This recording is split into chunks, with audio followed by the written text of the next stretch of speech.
Donald Trump annonce de nouvelles sanctions contre l'Iran. Il affirme que l'Iran est le plus grand promoteur de terrorisme du monde et que le régime opprime sa propre population par la force. Le président américain veut donc imposer de nouvelles mesures punitives à Téhéran. L'histoire a montré ceci. Plus nous ignorons une menace, plus la menace augmente. Tir de missiles en provenance du Yémen. L'Iran se défend contre les accusations de l'Arabie Saoudite, selon lesquelles il serait à l'origine d'un tir de missile à l'aéroport de Riyad. Le secrétaire d'État américain Tillerson met en garde les Européens contre l'idée de faire des affaires avec Téhéran. En Arabie Saoudite et au Qatar, il cherche actuellement des alliés pour de nouvelles sanctions contre l'Iran. Bienvenue sur CLA TV. La couverture médiatique généralisée sur l'Iran joue sur les émotions. Chaque jour, le mainstream transmet au peuple des accusations sans preuve contre l'Iran. Alors que le mainstream, porte-parole des politiciens occidentaux, dénigre quotidiennement l'Iran, l'industrie cinématographique dresse aussi un tableau unilatéral et dissuasif de ce pays. Un exemple en est le film dramatique américain à grand budget, Jamais sans ma fille. La production américaine filmée en Israël fige l'Iran dans une image de pays désertique, religieux et radical dans l'esprit des spectateurs. L'Iran est dépeint comme arriéré, opprimé par le régime et terrifiant. 3 extraits du film. À Téhéran, une Américaine qui n'a pas porté son foulard correctement est menacée et réprimandée avec des mitraillettes par un régime dominant.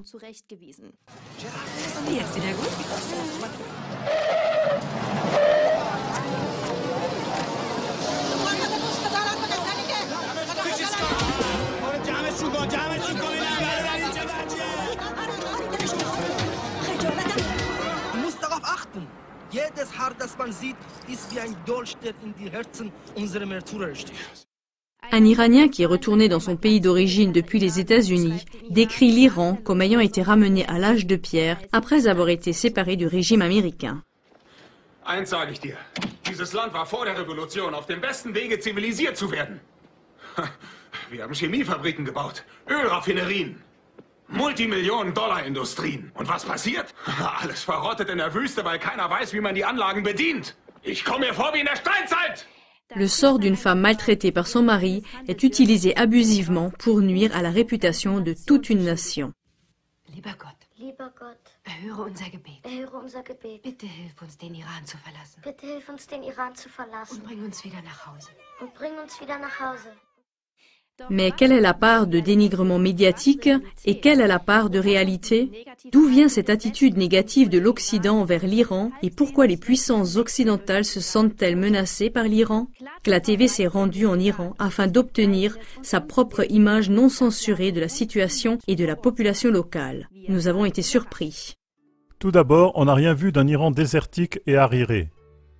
Peu de pays ont autant de paysages différents que l'Iran. En Iran, qui est environ 40 fois plus grand que la Suisse, il y a en toute saison des écarts de température de 40 degrés entre les différentes régions. Alors que l'endroit le plus chaud de la Terre se trouve dans le désert de Lout, en même temps, les poumons verts de l'Iran sur la mer Caspienne regorgent d'eau. Alors que les habitants de l'île Keshem se baignent dans le golfe Persique et s'allongent sous les palmiers, en même temps, les téléphériques des montagnes iraniennes fonctionnent et invitent à faire du ski.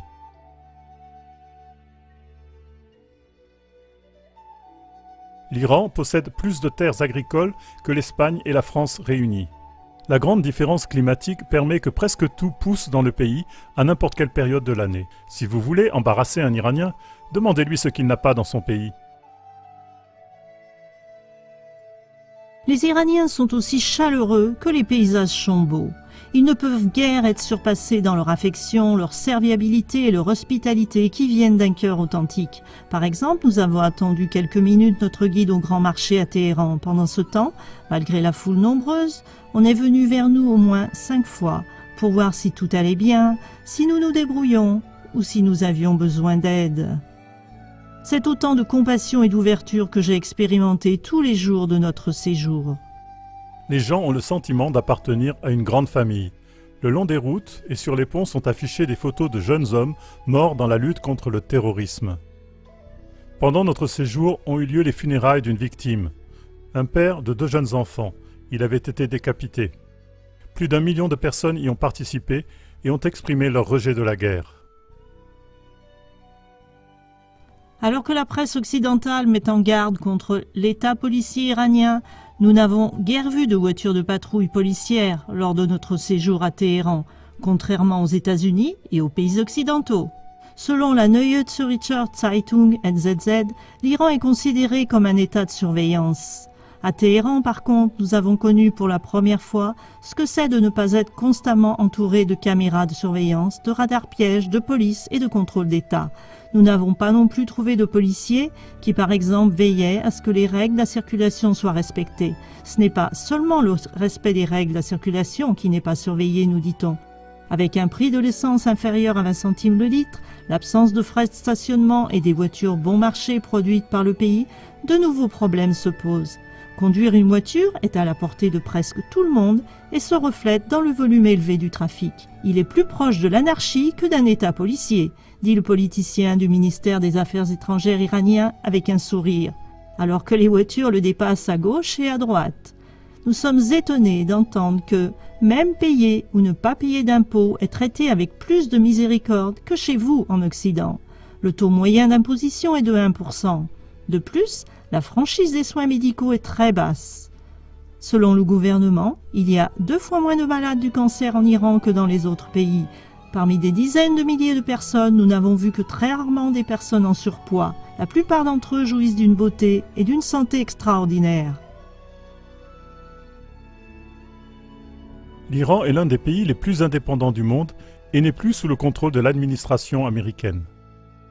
Cela devient clair pour nous, non seulement lorsque nous voyons l'ancienne ambassade américaine, qui est devenue un musée des crimes des États-Unis contre le peuple iranien, mais aussi lorsque nous visitons la magnifique résidence du Shah de Perse. Pour cela, nous retournons à l'année 1953. En août 1953, la CIA, le service secret américain, renversait le premier ministre iranien Mohammad Mossadegh, d'orientation nationaliste, et mettait à la tête du pays le Shah plus docile. Celui-ci était monté sur le trône du Pan à 22 ans en 1941.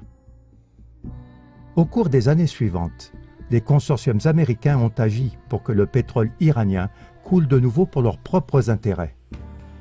L'or noir offrait une source de revenus solide, et avec le Shah Mohammad Reza Pahlavi, ils avaient à leur disposition un souverain contrôlable, qui travaillait dans l'intérêt des consortiums américains. Le Shah rêvait de faire de l'Iran une grande puissance sous le contrôle des États-Unis, pendant qu'en réalité, la population iranienne s'appauvrissait et mourait de faim. Dans les rues de la capitale, la population protestait contre la famine endémique, contre des salaires de misère et l'abandon social. L'argent de Washington enrichissait seulement son gouvernement de marionnettes brutal et corrompu. À l'époque, le chef de la révolution Khomeini, en exil depuis 1964, fait transmettre ce message à ses partisans.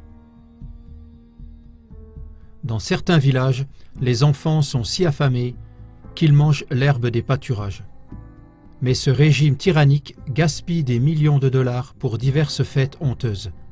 Le plus désastreux de tout est la fête d'anniversaire des 2500 ans de la fondation de la monarchie.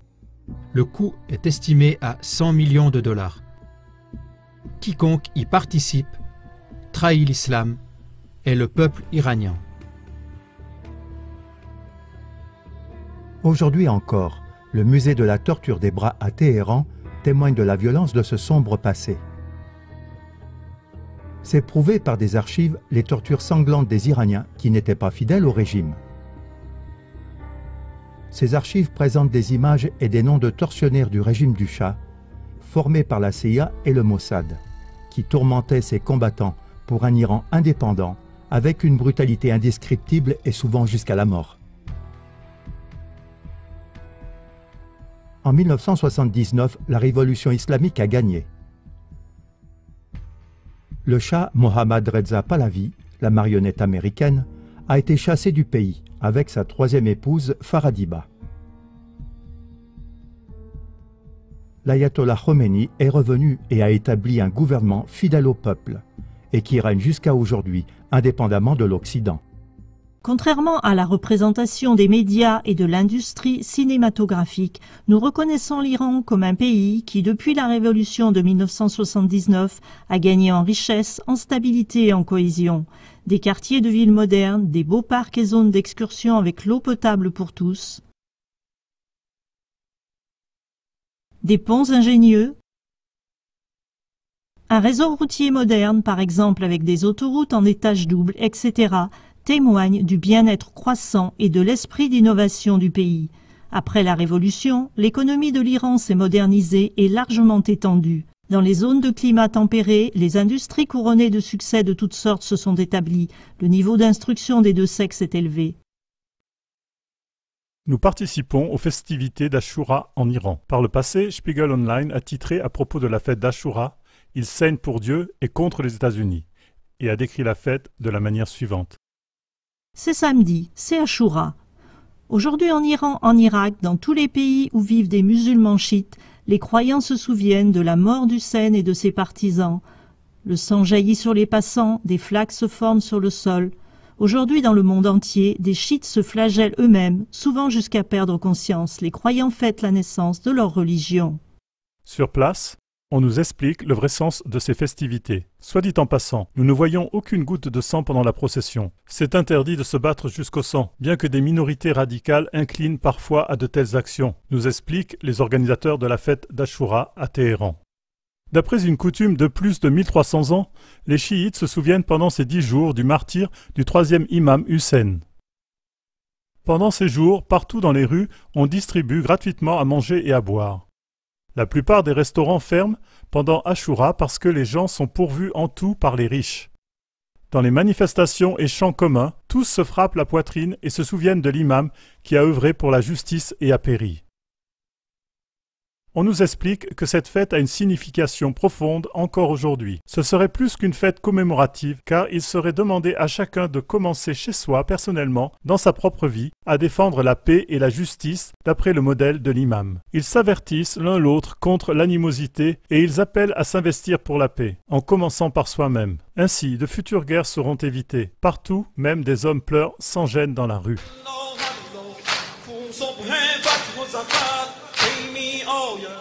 پایان رنج بشر آنم در شور و نواست انسان بر دیر فناست یک سو طغیان ستم یک سو آهنگ بلاست نه خروش آوایی نه امیدی از جایی یارب دلها خون شد از غربت و تنهایی ستم از حد بیرون شد غم دلها افزون شد رفت از عالم یک سر آرام و شکیبایی بنگر خصم سرکش را بنگر دود و آتش را یک سو ذبح انسان را یک سو مسخ ایمان را الله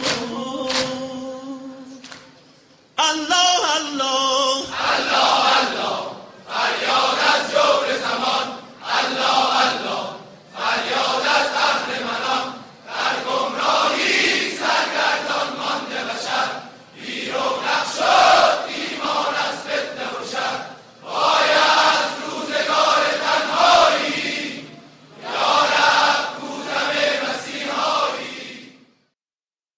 Dans ces festivités, nous reconnaissons la reprise des coutumes chrétiennes et un amour pour le christianisme. Par exemple, dans des processions, Jésus est représenté avec la croix. La vision positive de l'islam à l'égard du christianisme est aussi affirmée dans divers passages du Coran.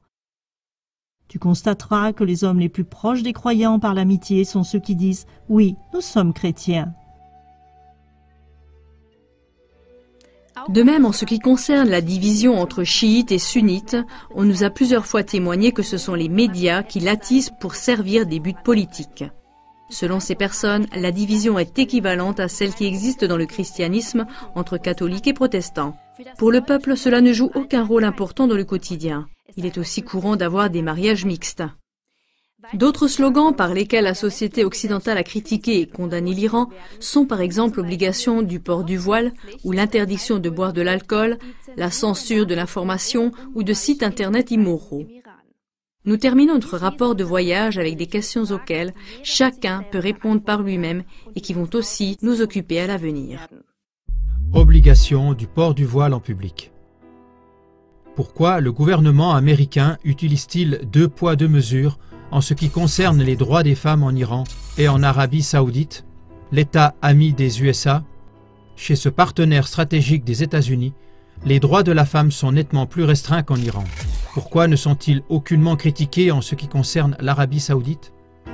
Censure de l'information. Des recherches sérieuses montrent que chez nous en Occident, les informations proviennent essentiellement de 3 grandes agences de presse, qui de plus n'informent qu'en faveur des USA.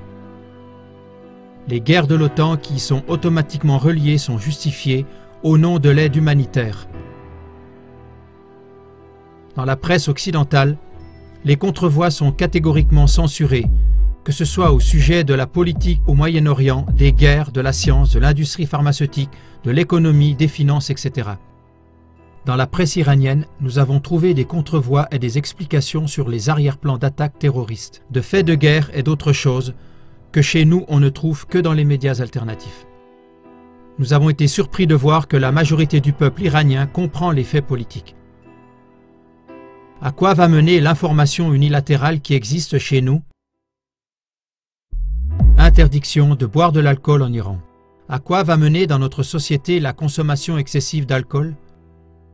Les statistiques montrent que le nombre des alcooliques augmente sans cesse dans nos pays. L'âge moyen de la première consommation d'alcool chez les enfants dans les pays européens se situe aujourd'hui entre 11 et 12 ans. Rien qu'en Allemagne, les dommages sociaux se chiffrent en dizaines de milliards d'euros. Quelles seront les conséquences de cette évolution pour notre société, nos assurances sociales et notre avenir? De tels problèmes vont-ils nous laisser indemnes? Censure de sites internet immoraux. Un site web sur 8 est un site porno. 10 à 25% de toutes les recherches sur Internet sont de nature pornographique et l'âge de la première utilisation d'Internet se trouve aujourd'hui entre 9 et 10 ans. Des contenus immoraux et dégradants sont à la portée d'un clic de souris.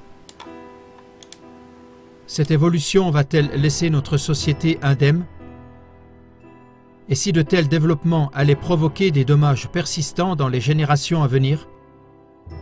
Qui, à l'avenir, va encore pouvoir surmonter les addictions et les problèmes qui en résultent, si aujourd'hui déjà ils se sont répandus dans toute la société comme une tumeur cancéreuse? Les efforts des Iraniens pour préserver la santé mentale et physique sont-ils donc apparus sans raison ou de manière injustifiée, ou bien allons-nous un jour mieux comprendre leur attitude déterminée? Notre propre ignorance face aux problèmes évoqués dans nos pays justifie-t-elle de montrer l'Iran du doigt? Car celui-ci, étant sincèrement soucieux à ce sujet, lutte pour trouver des solutions à de tels problèmes. En Iran, nous avons fait la connaissance de gens ouverts, sympathiques, qui pensent et agissent en faveur du progrès et en étant informés. Mais malgré l'indépendance actuelle de l'Iran, la peur d'une attaque militaire américo-israélienne injustifiée et illégale, selon le schéma de l'Irak, de la Libye, de la Syrie et de nombreux autres pays, semble être constamment l'objet des prières du peuple iranien. Aidez donc vous aussi à diffuser cette contrevoix afin que la campagne de dénigrement médiatique et les accusations sans preuve contre l'Iran ne trouvent plus d'écho. Pour conclure, KTV a connu l'Iran semblable à ce que dit depuis longtemps une sagesse iranienne. Tous les humains font partie d'un ensemble. Ils ont été créés par une âme et une essence commune. Si un membre souffre, les autres membres ne se sentiront pas bien non plus. Saadi Shirazi. Créons un monde de paix et d'amour et que tous nos rêves deviennent réalité. Si chacun écoute son sens intérieur le plus profond, Dieu entendra le chant de louange de toutes les créatures. Mohammad Hossein Shahriar. Vivre comme un arbre, seul et libre. Vivre fraternellement comme des arbres dans une forêt dense. Voilà notre rêve. Nazim Hikmet.